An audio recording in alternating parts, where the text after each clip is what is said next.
சக்தின்னு தன்னைத்தானே சொல்றாரு. அவர் தூய சக்தியா இல்லையாங்கிறது வாங்குற பணம் எவ்வளவு, கணக்கு கொடுத்த பணம் எவ்வளவு என்று நினைத்தாலே அவருடைய தூய்மை உலகத்துக்கு தெரியும்.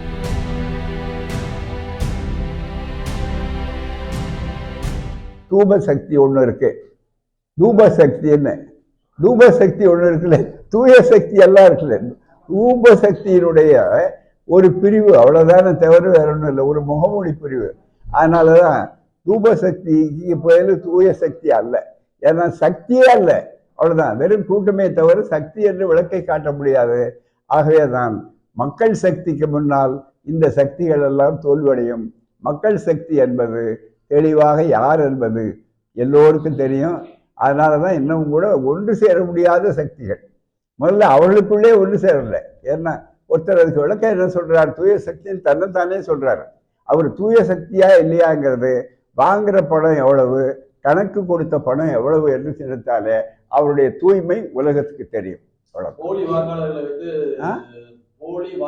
வைத்து வெற்றி பெற்றலாம், சட்டமன்றத்தில் வெற்றி பெற்றலாம். இந்த மாதிரி பத்திரிகைகள் சொல்றாங்க. இவரெல்லாம் எந்த சக்தியை சார்ந்தவர்கள்?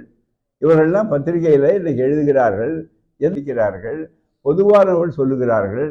எனவே ஜனநாயகத்துக்கு அதை சாவு பண்ணி அடித்து விட்டு பாசிசத்தை ஒரே நாடு ஒரே தேர்தல் என்று சொல்லுகிறார்கள்.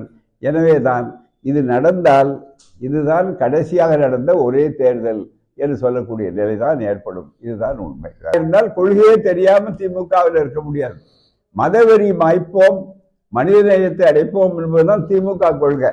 திமுக கொள்கையே தெரியாத ஒருத்தர் இருந்திருக்கிறார்னா அவருக்காக பரிதாபப்பட வேண்டுமே தவிர வேறொன்றுமில்லை. எனவேதான் திமுக அவருடைய உண்மையான திமுக தொண்டனாக இருந்தால், உண்மையாக இந்த கொள்கையை புரிந்து கொண்டவராக இருந்தால், திராவிட உணர்ச்சி உள்ளவராக இருந்தால், இப்படி அவர் இந்த பிரச்சனைக்காக இப்படி தன்னை ஆய்த்து கொண்டிருக்க முடியாது. முருகனுக்கும் அந்த பிரச்சனைக்கும் தீபம் ஏற்றுவதற்கும் அவர்களுக்காக நான் நினைத்தேன் என்றால் அவர் பெயரளவுக்கு வேண்டுமா இருக்கிறாங்க, உள்ளத்துக்குள்ளே வேறு விதமான உணர்ச்சி இருக்கிறார்கள். ஆக பரிதாபப்படுகிற அதே நேரத்தில் இது மாதிரி எந்த கட்சியிலே எப்போது நடந்தாலும் நாங்கள் ஆதரிப்பதில்லை, ஆனால் பரிதாபப்படுகிறோம். அது மட்டுமல்ல, கொள்கையின் பெயரால் கொள்கை இல்லாதவர்களை காட்டி இது ஏதோ வித்தைகள் நடந்து கொண்டிருக்கின்றன. பரிதாபத்துக்குரிய இந்த வித்தைகள் மேலும் அவர்கள் எதிர்பார்த்த அளவுக்கு பலன் தராது. வடநாட்டிலே யாரும் முருகனை பற்றி கவலைப்பட்டதில்லை. வடநாட்டிலே எத்தனை முருகன் கோவில்கள் இருக்கின்றன, எத்தனை முருகன் கோவில்களை பிஜேபிக்காரர்கள் RSSகாரர்கள் அங்கே ஆதரிக்கிறார்கள். இங்கே மத கலவரத்தை உண்டாக்குவதற்காக செய்யப்படுகின்ற முயற்சி. செய்திகளை உடனுக்குடன் தெரிந்து கொள்ள கீழ்கண்ட கேபிள் மற்றும் DTH நெட்வொர்க்குகளில் எம்நாடு செய்தி தொலைக்காட்சியை காணுங்கள். பாதகம் செய்பவரை கண்டால் நாம் பயம் கொள்ளலாகாது பாப்பா.